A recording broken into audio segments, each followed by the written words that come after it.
Vamos partir!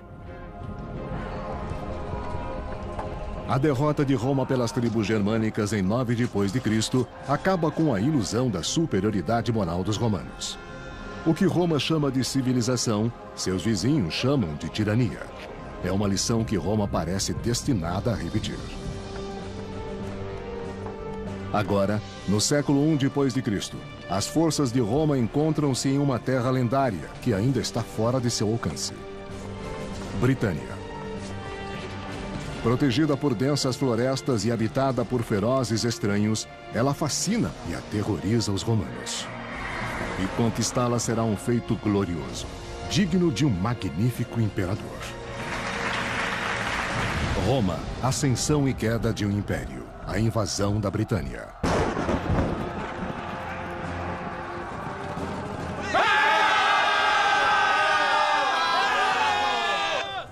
Por 6 séculos, o Império Romano curva o mundo antigo à sua vontade.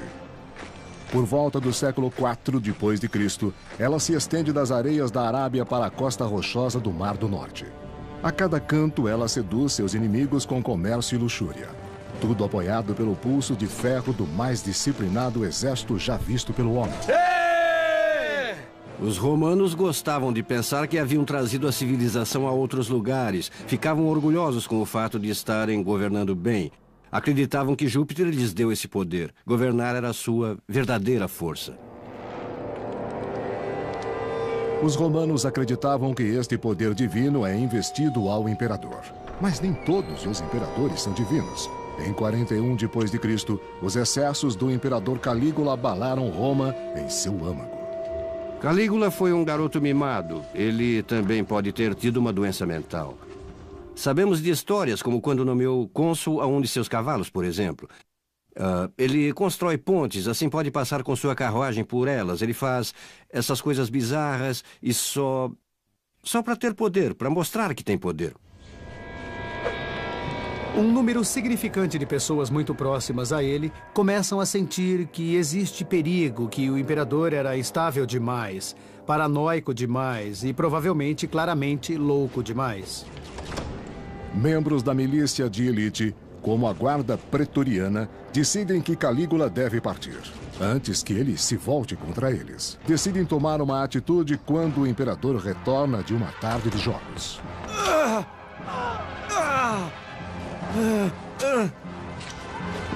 O biógrafo do século I, Suetônio, escreveu: Calígula fica se contorcendo no chão. Ainda estou vivo, ele grita. E diz em seguida, ataquem de novo. E ele sucumbe com mais 30 feridas.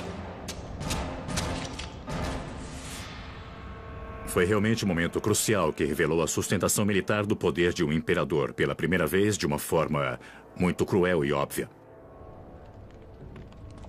Os pretorianos escolherão o seu próprio homem como o novo imperador. Por trás da cortina, agachado, eles encontram seu candidato, o tio de Calígula, Cláudio.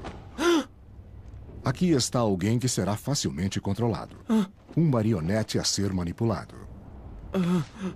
Ele babou, ele gaguejou, ele se contraiu. Talvez a única razão pela qual tenha sobrevivido tenha sido porque ninguém o levou a sério, ninguém o viu como um possível candidato. Salve, imperador!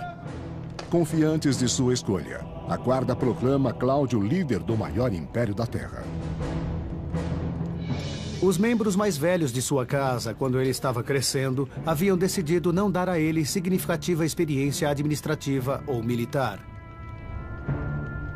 Quase todos os outros jovens da casa imperial foram empurrados muito rapidamente às posições públicas. Nada disso aconteceu com Cláudio. O imperador Cláudio tem muito que provar a seus súditos que acham que ele é incompetente. E para os pretorianos, que fizeram dele imperador, ele tem uma grande dívida. Um evento servirá para resolver isso. Salve, imperador! Honra e prêmios para os soldados, prestígio e dignidade para o imperador vitorioso. Uma conquista ativa de alguma área. Uma aventura militar ativa sempre será preferida economicamente pelo soldado romano. Psicologicamente, soldados não querem estar inativos. Psicologicamente, eles querem sair e lutar da melhor forma. O mais espetacular na conquista será a batalha. A resposta do imperador Cláudio é tão audaciosa quanto inesperada. Britânia, a ilha violenta e remota que derrotou Júlio César quase 100 anos antes. O homem que a domar será maior do que o próprio César. Britânia, 43 depois de Cristo. Para liderar a expedição, Cláudio escolhe Plaucio, um eminente senador e um comandante de boa reputação. Ele leva 4 legiões para a terra desconhecida, perseguida por uma história perigosa. As tropas estão nervosas e amedrontadas. Esse tipo de medo do desconhecido, eu acho que não pode ser minimizado nesse tipo de encontro. Havia este medo real de que talvez alguma arma de destruição em massa do século I existisse do outro lado do canal. Correm boatos escusos sobre a temível magia dos druidas, os sacerdotes da religião difusa e sigilosa de Britânia. O sábio clássico Plínio, o ancião, escreveu: Britânia é fascinada pela magia. O monstruoso culto druida professa que o assassinato de um homem é a evidência da devoção. E comer a sua carne é muito benéfico. A evidência de sacrifício humano enche os soldados de repugnância e leva o imperador Cláudio a banir o druidismo. Vamos partir! Para qualquer culto religioso ser reprimido, deveriam estar sendo feitas coisas que os romanos não gostavam. Uma das coisas seria o sacrifício humano, que os druidas são acusados de fazer e eles poderiam estar envolvidos. Uma outra coisa poderia ser algum tipo de força desestabilizadora, política ou social. Política e magia, uma combinação mortal. Cautelosamente, os romanos marcham de sua posição provisória ocupada em Rutupiae, atualmente Richborough, em direção do Tâmisa, o rio que se limita com as vastas terras da poderosa tribo dos Catuvelaunos. Você entendeu? Entendi. Envolvido em mistérios druidas, Carataco, príncipe do povo Catuvelauno, não usa armadura. Em vez disso, ele confia na forte magia de sua pintura de guerra. Aparentemente era necessário muito estudo para os druidas serem capazes de dominar essas coisas. Talvez até 20 anos de aprendizagem para aprender os diversos textos, os poemas, os cânticos, as palavras de oração, a magia. Chamaremos isso de táticas de guerrilha de seus oponentes. Os sacerdotes druidas são líderes da rebelião contra os romanos. Eles passam livremente de uma tribo para outra, espalhando informações do inimigo e reunindo novos recrutas. Os druidas não eram apenas intermediários entre o povo e as mercadorias, mas eram juízes, eram líderes, eram indivíduos a serem considerados virtualmente em todas as áreas da sociedade céltica. Os druidas tinham uma participação, tinham poder. Vamos partir! Depressa! Togudum, irmão de Carataco e líder militar do reinado vizinho, chega com seus próprios soldados para dar apoio à resistência. Com suas forças combinadas, os príncipes enfrentam os romanos com suprema confiança. Os britânicos não tinham sido conquistados da última vez que os romanos passaram por lá. E é claro que estavam lutando em casa e conheciam o território. E tinham alguma experiência observando os romanos em ação. Por essas razões, eles podem ter se sentido mais confiantes e serem capazes de destruir as forças romanas quando elas chegaram. Gales tinha o terreno mais difícil e também tinha menos pessoas. Mas eram pessoas que estavam mais voltadas à guerra do que outras.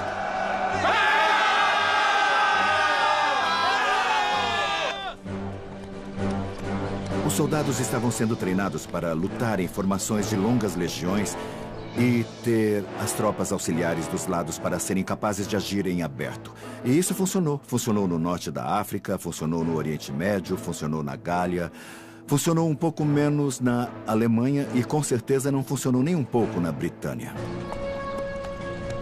Historiador do século III, Cássio Dio, escreveu: Os bárbaros se refugiaram nos pântanos e florestas, esperando desgastar os invasores em esforços infrutíferos. Eles sabiam da terra firme e as passagens fáceis em sua região podiam ser encontradas. As tentativas romanas para segui-los não foram bem-sucedidas. Se você está combatendo os romanos, me parece que a estratégia inicial de Britânia era realmente muito boa. Eles permitiram que os romanos desembarcassem sem oposição, e eu acho que o plano era fazê-los chegar e então retirá-los quando estivessem presos mais no interior e não pudessem escapar.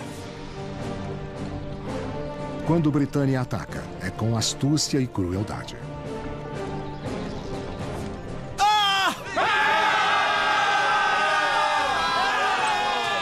A disciplina dos soldados romanos é ótima, é bem conhecida, bem documentada. O fato de que os soldados romanos possam ser disciplinados mesmo no meio da pior das batalhas é extraordinário e certamente denota uma habilidade militar de liderança e de treinamento que estabelece o soldado romano como o melhor soldado na Terra naquele momento e talvez de toda a história. Em um conflito após o outro, Plaucio sofre derrotas humilhantes, mas ele permanece destemido. O exército romano, acima de tudo, era paciente. Não existe dúvida de vitória decisiva, que essa vai ser uma campanha, e a campanha vai durar muito. Afinal de contas, para onde os romanos tinham que ir?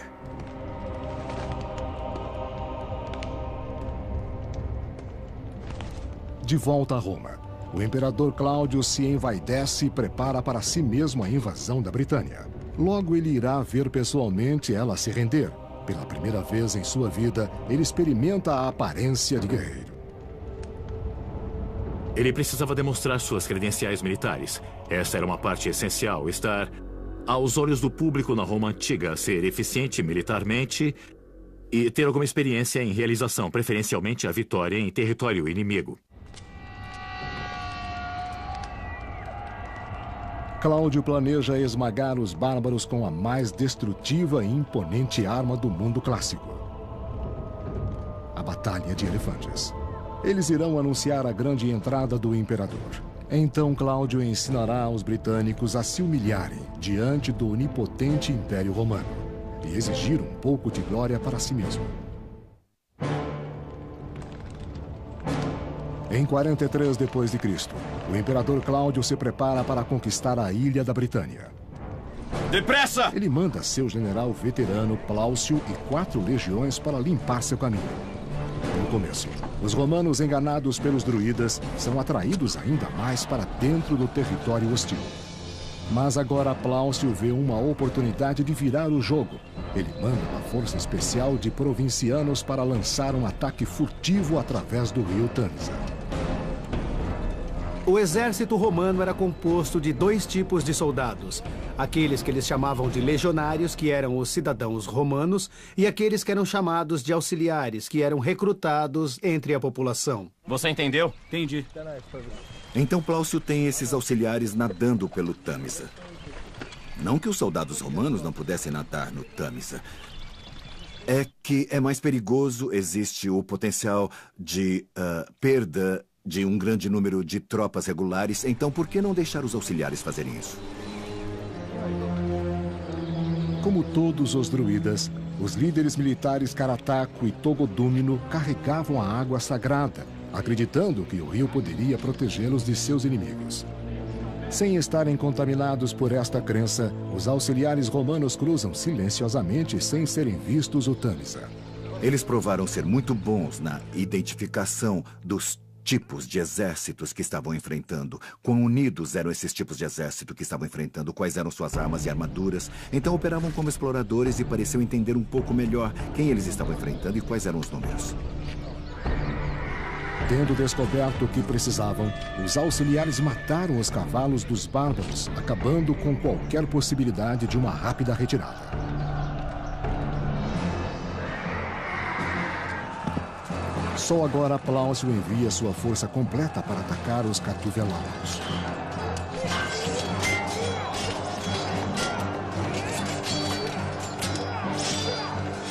As tropas estão lutando corpo a corpo. Isso se torna uma grande confusão, onde você está apenas tentando usar a força bruta para esmagar o inimigo, assustá-lo, combatê-lo, forçá-lo a se afastar e aí persegui-lo. Mas no segundo dia, a vantagem muda para a direção dos romanos. O exército romano emergiria vivo e saudável no fim do dia e capaz de lutar de novo quando o outro lado estava cambaleando com os efeitos psicológicos e emocionais da devastação que os romanos causaram a eles.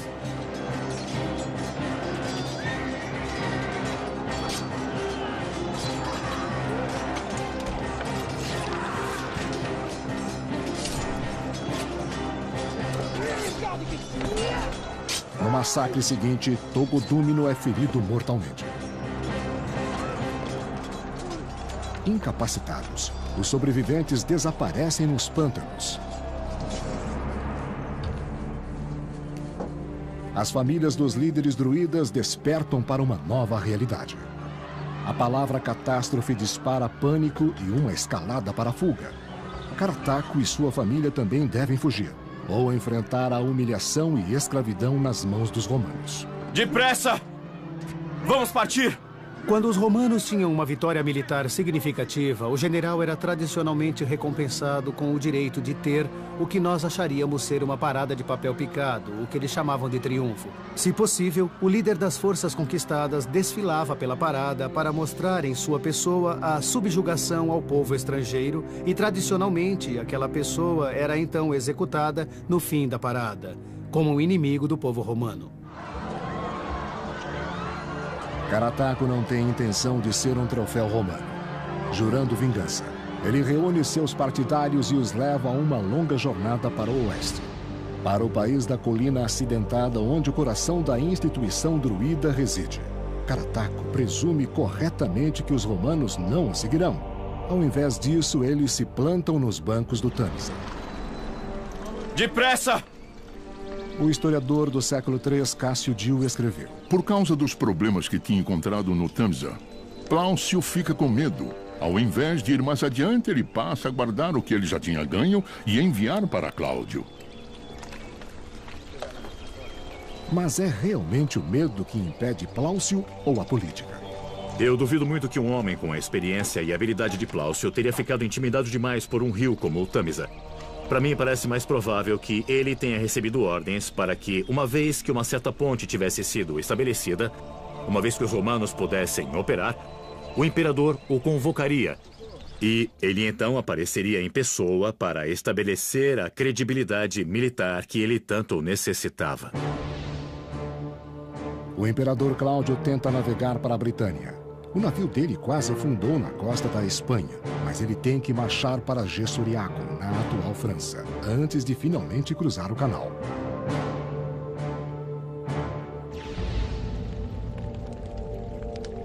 É tarde na estação de campanha militar na época que ele chega.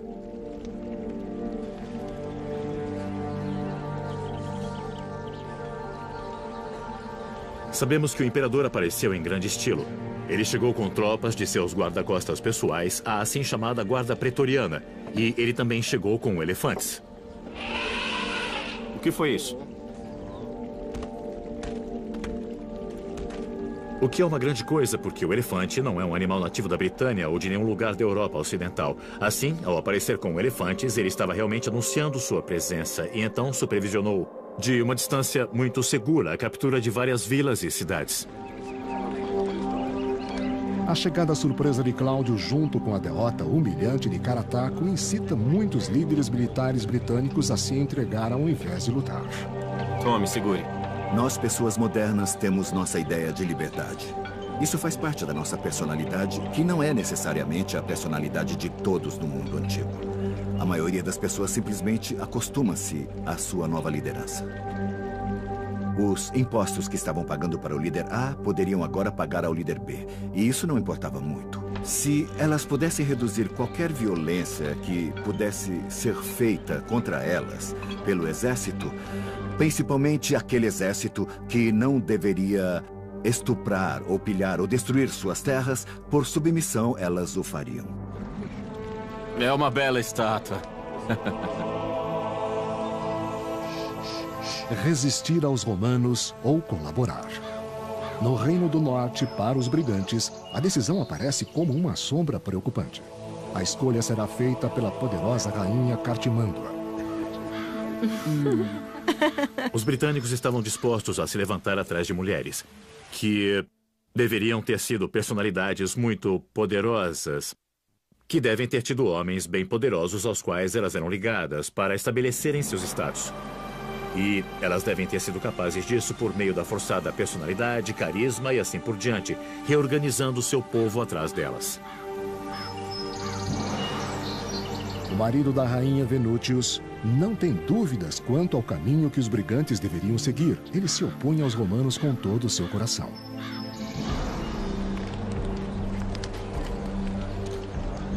Na área que se tornará conhecida como Gales, não há indecisão.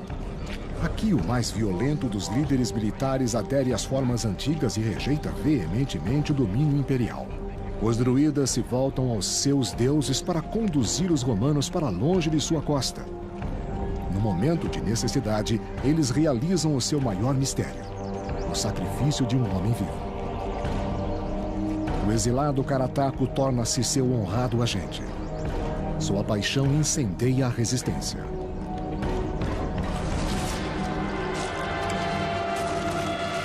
Ele foi capaz de combinar algumas dessas tribos de povos tão distintos com uma postura anti-romana, criando um inimigo comum. Isso deve ter feito dele a pessoa britânica mais carismática da época. Porque como ele poderia sair e convencer tantos indivíduos a se oporem à máquina de guerra romana? Limitado pelo inimigo comum e sua antiga religião, os celtas prometem lutar até um fim sangrento. A vitória em batalha reestabelece a confiança entre as tropas romanas. Eles não temem mais a Britânia. Aos poucos descobrem que o pior ainda está por vir. Em 43 d.C., o imperador Cláudio exige a vitória na Britânia, mesmo que tenha acontecido uma rebelião nos arredores da ilha. Ele estabelece uma província romana com sua capital em Camulodunum, atual Colchester, onde ele recebe a lealdade de uma dúzia de reinos. O apoio desses novos aliados contra os rebeldes dá proteção para a inexperiente província. Roma e Itália, 44 d.C. Depois de apenas 16 dias em Britânia, Cláudio retorna a Roma. No total, ele havia partido há apenas 6 meses, mas em termos de supremacia, ele estava a anos-luz de onde havia começado. Ele é um conquistador. O valor da propaganda de tal viagem é extraordinário, e isso deu a ele uma elevação em relação à política das pessoas, de um modo que é similar a um presidente moderno visitando suas tropas em fila, mesmo que ele nunca vá para perto da batalha. O historiador do século III, Cássio Dio, escreveu: O Senado deu a ele o título de britânicos. Eles também votam que deveria haver um festival anual para comemorar a conquista e que aqueles arcos triunfais deveriam ser erguidos. Os maravilhosos monumentos conhecidos como Arcos do Triunfo têm uma altura de 20 metros. Ele consegue um arco do triunfo com uma inscrição comemorando suas proezas ao conquistar a Britânia. Este é um monumento permanente na cidade de Roma com o seu nome nele, que indica Cláudio como o grande general e um ótimo conquistador. Então as honras militares são o ponto principal da razão para ir à Britânia. E este é o objetivo principal, antes de mais nada, para dar a Cláudio aquele grau de, como eu digo, credibilidade militar, reputação militar que ele não tinha anteriormente.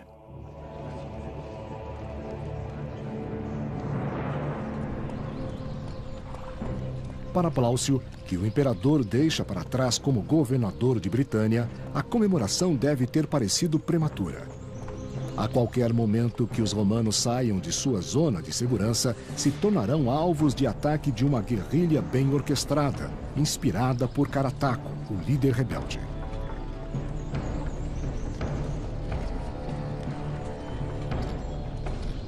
Eles poderiam ter se comunicado por meio de corredores ou mensageiros e, de novo, conhecendo a terra, Conhecendo quais os caminhos mais rápidos entre as diversas partes da Britânia, então teriam uma vantagem em conseguir informações entre as diferentes partes da ilha.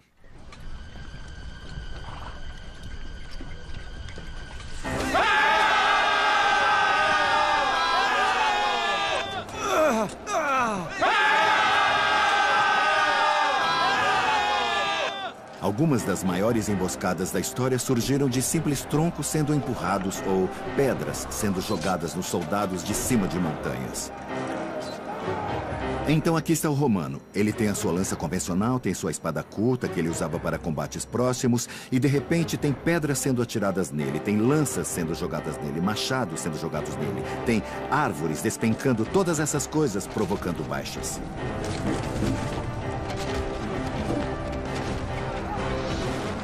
Depressa!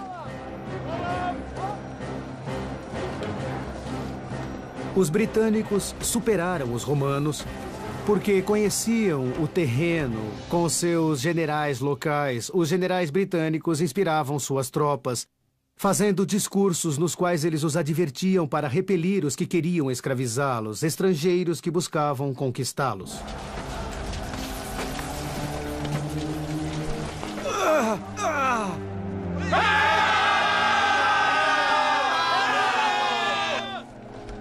Carataco era muito eficiente em combate. Acho que isso é o que chamamos de guerrilha de combate. Os romanos, com certeza, chamavam isso de terrorismo ou rebeldia.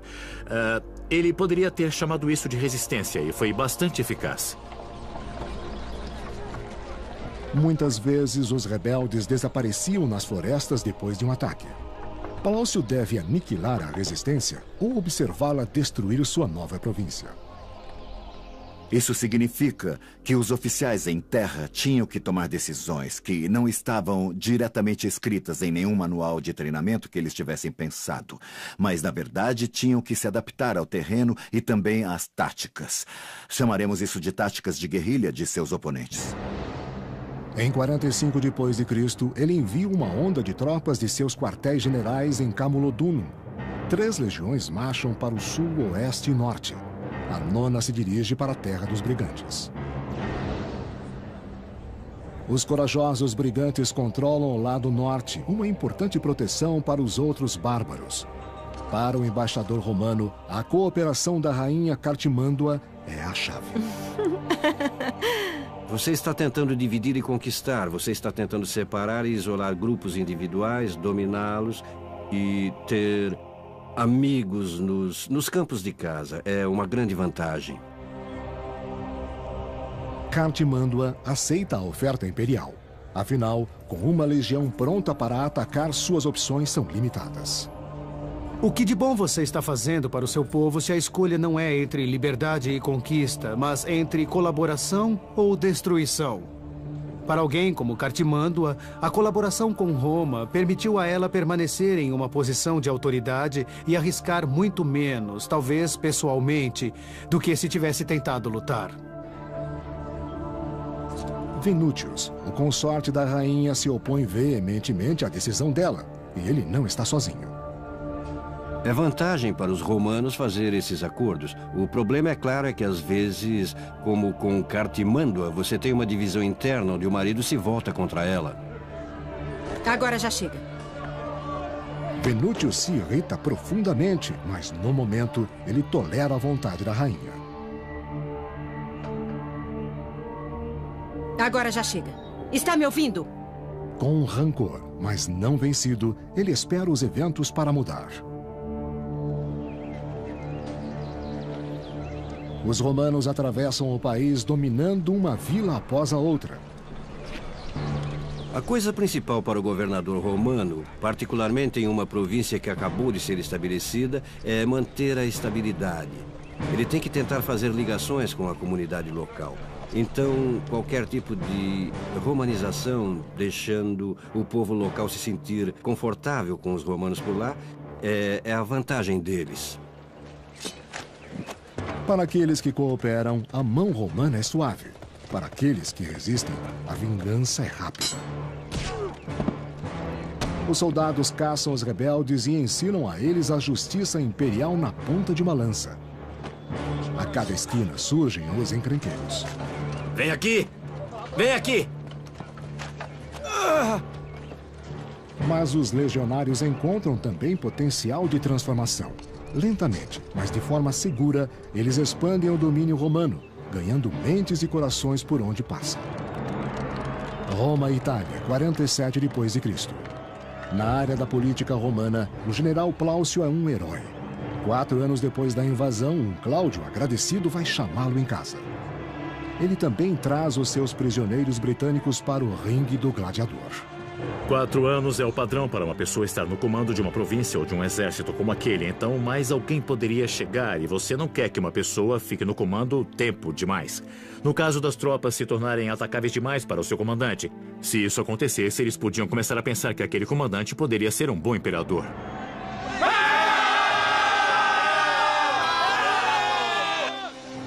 O historiador do século III, Cássio Dio, escreveu: Nos combates de gladiadores, muitas pessoas tomam partido, incluindo os prisioneiros britânicos.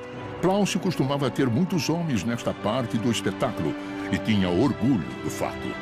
O esporte sangrento da arena confirma a superioridade de cada coração romano.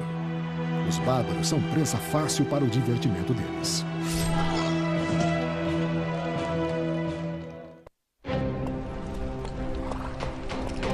Em 41 d.C., os romanos reivindicavam a parte sul da Britânia.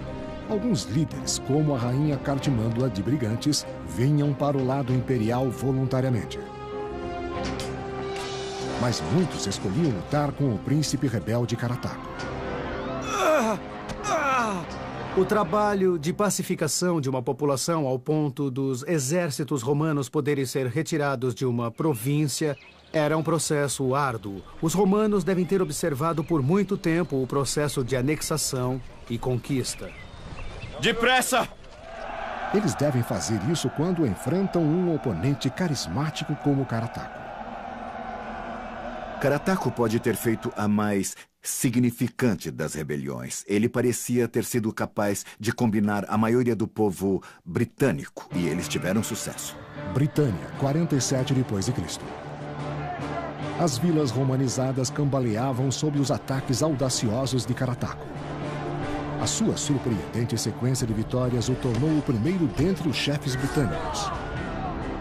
Todos contavam com ele para tirar os invasores de suas margens. Em novembro, quando ele soube que um novo governador romano foi designado para a Britânia, Carataco lança seu mais rancoroso ataque. O novo governador Escápula tem uma recepção sangrenta em sua província. Mas as coisas não acontecem como Carataco prevê. As tropas romanas nunca vacilam.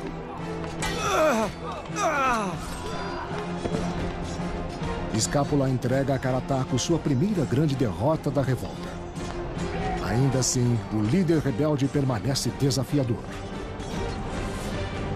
Carataco se retira para o sul de Gales e inicia ali uma revolta.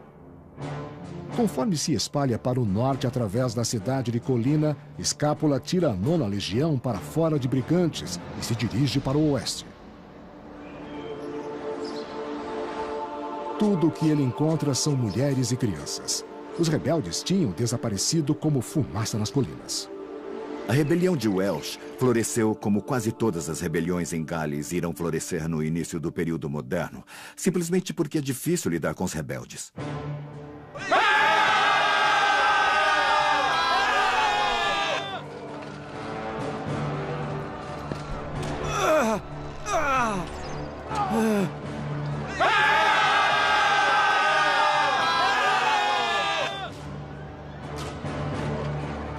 Agora eles têm que ir para as montanhas, florestas e ilhas e descobrir onde esses rebeldes estão e assim eliminá-los. Na verdade, não é diferente da situação que os soldados americanos encontraram em histórias populares como o Vietnã, onde os americanos se viram lutando em terreno de floresta, onde a qualidade do seu treinamento em outro lugar não os preparou para a habilidade do inimigo de se fundir com o cenário. A solução de Escápula é obstruir seus esconderijos. Ele destrói cada vila rebelde e segue adiante. Mas atrás dele, ataques desleais ameaçam uma segunda rebelião. Nas florestas de Brigantes, os druidas estão reunidos. O povo de Brigantes vê os romanos se dirigindo para Gales, que é um território muito difícil, e dizem: bom, essa é uma boa chance. Quando estiverem ocupados por lá, podemos causar problemas atrás e ter alguma vantagem. Se fossem pegos, talvez, entre duas forças, seriam destruídos. Para fazer esta segunda rebelião funcionar, um nobre é vital: Venútius, marido da colaboradora rainha Cartimândua. Venútius, marido de Cartimândua, é claro, foi uma figura significativa. Ele propriamente não possuía uma posição hereditária, mas ele era talvez o líder masculino de mais alto posto no reino. E como tal, sua ruptura com sua esposa proporcionou um foco muito significativo para alguém com aspirações para a rebelião. Os nobres rebeldes discutem o nome de Venútius e a lealdade. Quem afinal se beneficiaria mais se sua esposa rainha fosse derrubada. Mas eles subestimaram o alcance de Cartimândua. Ela tinha espiões em todos os lugares. Quando os nomes dos líderes são revelados pelo próprio servo de seu marido, ela descobre que seus mais valiosos guerreiros estão envolvidos. Desesperada, ela volta para Roma. Reis e rainhas dependentes, chefes que apoiam os romanos, estão apoiando-os porque os romanos fizeram algum tipo de acordo. Em outras palavras, nós viremos em seu auxílio. É um tipo de acordo existente. Através do enviado romano, ela manda uma mensagem para Escápula. Ele deve retornar a Brigantes imediatamente e honrar a promessa de Roma de protegê-la. O momento não poderia ser pior para Escápula. Ele não tem escolha a não ser partir de Gales e marchar com a 9ª Legião de volta para o leste para apoiar a rainha. Sua partida cria uma abertura para Carataco e os rebeldes de Welsh. Com os romanos retirando-se, guerreiros de toda a Britânia se unem a Carataco. Eles trazem suas armas, crenças antigas e suas famílias. Desta vez, a resistência não vai desaparecer. Carataco ordena às suas tropas que cavem trincheiras. O historiador clássico da corte, Tácito, escreveu: Ele selecionou um lugar onde numerosos fatores o ajudariam e se escondeu. E todas as defesas foram fortemente controladas. Uma posição defensiva entrincheirada como aquela dá uma enorme vantagem para o defensor, e ele tinha toda a razão de acreditar. Talvez nessa ocasião, dadas as circunstâncias que ele tinha escolhido e preparado, ou talvez os romanos pudessem vacilar. Eu acho que Carataco tinha a expectativa de que pudesse vencer. A última chance para a independência da Britânia encontrava-se num momento de frágil esperança. Em nome do imperador Cláudio, Roma entra no 6º ano da amarga conquista da Britânia. O imperador romano havia imaginado, e de fato funcionou, falando muito francamente, como o comandante principal do Império Romano. O imperador foi, por fim, concebido para ser o responsável pelo sucesso ou falha de qualquer iniciativa feita pelo Estado romano. Para lançar uma sombra na tênue permanência de Cláudio no trono, o caos na Britânia continuava. Britânia, 49 depois de Cristo. Cartimândua, a rainha do norte protegida por Roma, exige que o império a defenda em seus assuntos de guerra. Ela e seus seguidores se trancam em sua fortaleza esperando que o general romano Escápula os resgatem. Resumindo, Escápula aniquila os assuntos de amotinação e traz para Cartimândua a cabeça de seu líder. O consorte real Venútius é ultrajado.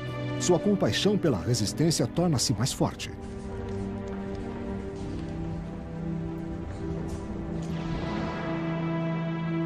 Finalmente, Escápula marcha para Gales com a 9ª Legião. Desesperado para acabar com Carataco, ele dobra o contingente de sua tropa, ordenando que a 20ª Legião também saia de Camulodunum. Em 50 depois de Cristo, com a honra do Império pesando sobre ele, Escápula lidera milhares de homens, os mais altamente treinados na terra, contra um inimigo bem entrincheirado e determinado.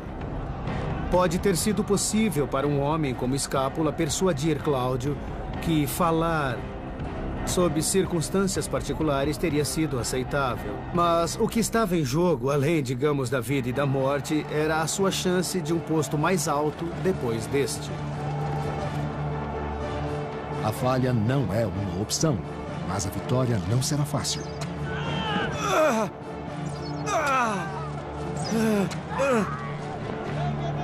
O biógrafo clássico Tácito escreveu: Nossos soldados chegaram à muralha, mas numa troca de arremessos eles ficaram piores em feridos e mortos.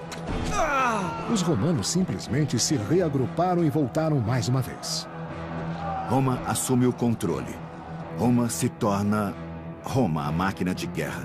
E não existe futuro para a rebelião. E é assim precisamente que a história é contada.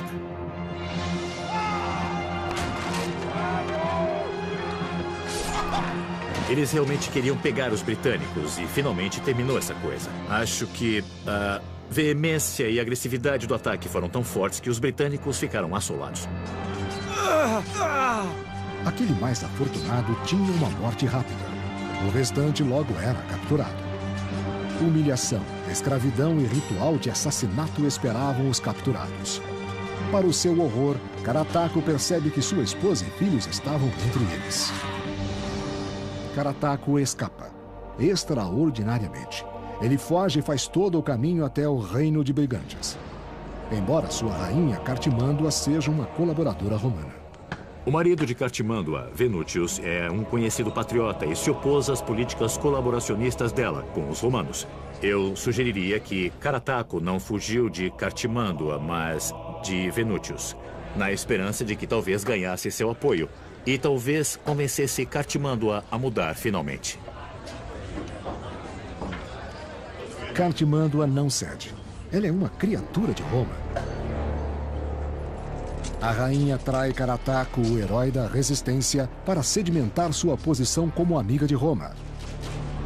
Esta escolha desagrada seu marido Venútius.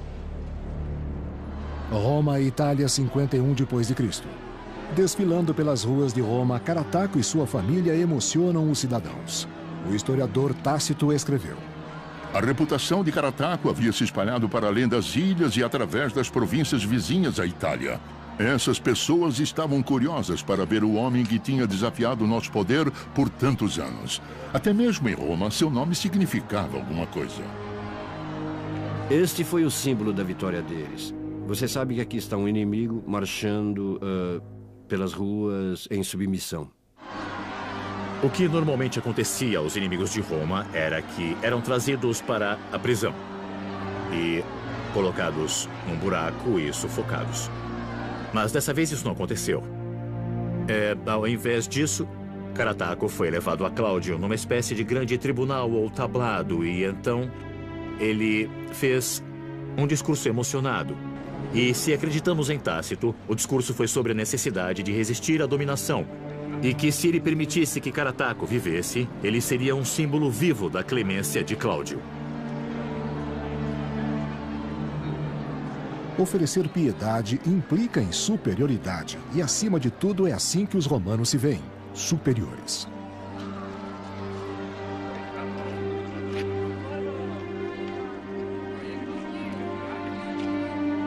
Comovido pelo discurso de Carataco, Cláudio concede a ele e a toda a sua família o perdão. Ele deve ter sido levado para uma vila em algum lugar nas vizinhanças de Roma, onde poderia ter vivido sua vida em relativo conforto. Mas é claro, sem liberdade. Em uma gaiola dourada. A adaptação de Carataco está finalmente completada. A romanização da Britânia não foi tão suave. Depois de uma década, os rebeldes surgiriam de novo, desta vez com Venútius como seu líder. Até um século mais tarde, a fronteira do norte permanecerá indomável. Ela nunca foi completamente romanizada, é apenas muito distante, e os romanos irão ter que construir o muro de Hadrian para manter os invasores afastados do norte. Será difícil manter e finalmente eles irão abandoná-lo, e francamente não sobrou muita coisa do domínio romano em Britânia. Conquistada para apoiar a reputação de um imperador, a ilha perdeu homens e recursos por séculos. E Quando Roma caísse finalmente, a Britânia seria a primeira a voltar ao seu estado bárbaro. Britânia, 43 depois de Cristo.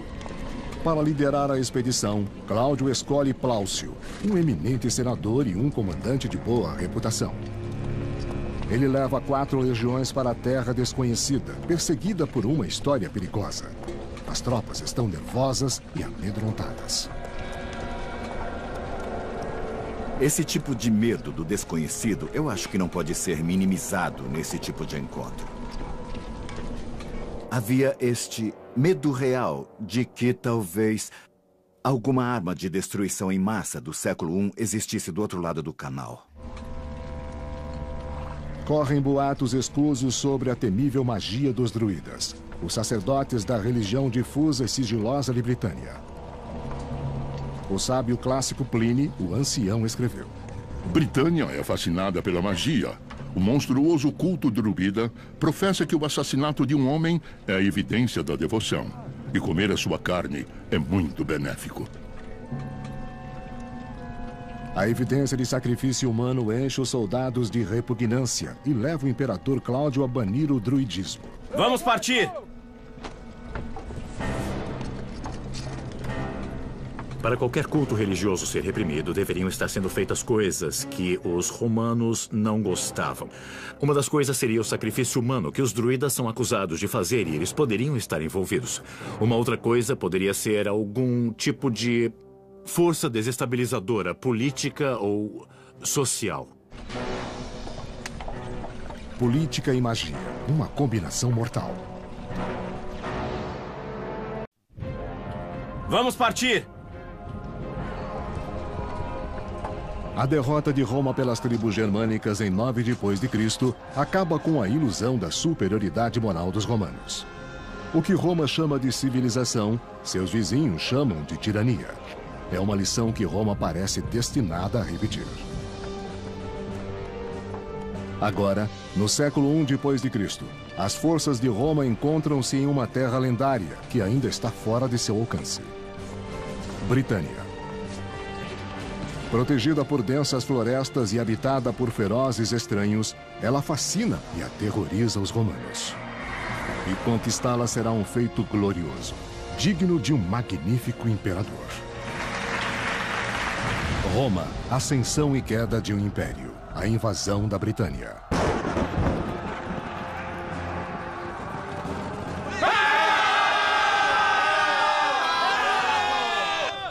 Por 6 séculos, o Império Romano curva o mundo antigo à sua vontade. Por volta do século IV depois de Cristo, ela se estende das areias da Arábia para a costa rochosa do Mar do Norte. A cada canto, ela seduz seus inimigos com comércio e luxúria. Tudo apoiado pelo pulso de ferro do mais disciplinado exército já visto pelo homem.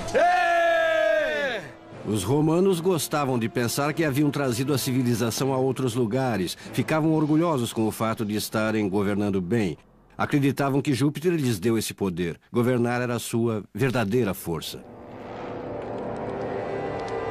Os romanos acreditavam que este poder divino é investido ao imperador. Mas pro lado. Ele babou, ele gaguejou, ele se contraiu. Talvez a única razão pela qual tenha sobrevivido tenha sido porque ninguém o levou a sério. Ninguém o viu como um possível candidato. Salve, imperador! Confiantes de sua escolha, a guarda proclama Cláudio líder do maior império da Terra.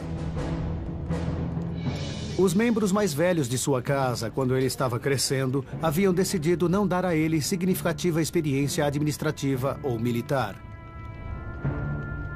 Quase todos os outros jovens da casa imperial foram empurrados muito rapidamente às posições públicas. Nada disso aconteceu com Cláudio. O imperador Cláudio tem muito que provar a seus súditos que acham que ele é incompetente. E para os pretorianos, que fizeram dele imperador, ele tem uma grande dívida. Um evento servirá para resolver isso. Salve, imperador! Honra e prêmios para os soldados, prestígio e dignidade para o imperador vitorioso. Uma conquista ativa de alguma área. Uma aventura militar ativa sempre será preferida economicamente pelo soldado romano. Psicologicamente, soldados não querem estar inativos. Psicologicamente, eles querem sair e lutar da melhor forma. O mais espetacular na conquista será a batalha. A resposta do imperador Cláudio é tão audaciosa quanto inesperada.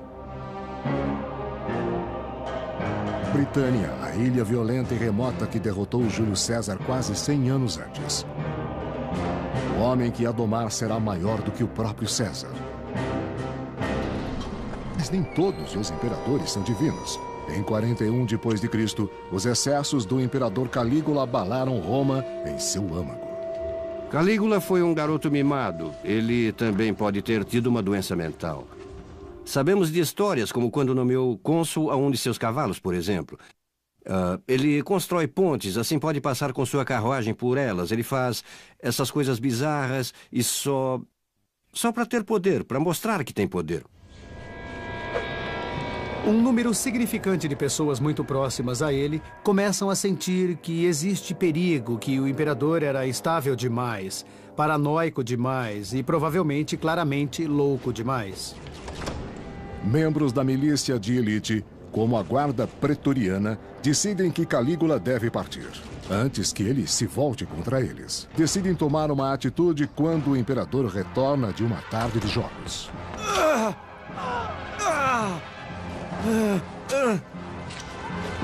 O biógrafo do século I, Suetônio, escreveu: Calígula fica se contorcendo no chão. Ainda estou vivo, ele grita. E diz em seguida, ataquem de novo. E ele sucumbe com mais 30 feridas.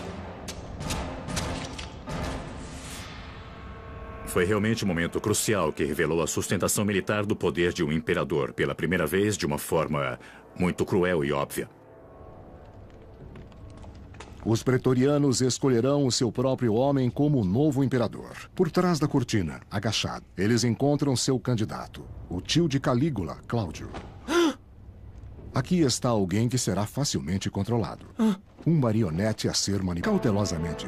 Os romanos marcham de sua posição provisória ocupada em Rutupiae, atualmente Richborough, em direção do Tâmisa, o rio que se limita com as vastas terras da poderosa tribo dos Catuvelaunos.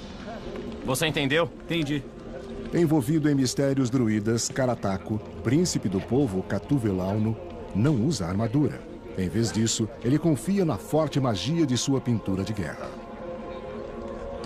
Aparentemente era necessário muito estudo para os druidas serem capazes de dominar essas coisas. Talvez até 20 anos de aprendizagem para aprender os diversos textos, os poemas, os cânticos, as palavras de oração, a magia. Chamaremos isso de táticas de guerrilha de seus oponentes. Os sacerdotes druidas são líderes da rebelião contra os romanos. Eles passam livremente de uma tribo para outra, espalhando informações do inimigo e reunindo novos recrutas. Os druidas não eram apenas intermediários entre o povo e as mercadorias, mas eram juízes, eram líderes, eram indivíduos a serem considerados virtualmente em todas as áreas da sociedade céltica. Os druidas tinham uma participação, tinham poder. Vamos partir! Depressa! Togudum, irmão de Carataco e líder militar do reinado vizinho, chega com seus próprios soldados para dar apoio à resistência. Com suas forças combinadas, os príncipes enfrentam os romanos com suprema confiança.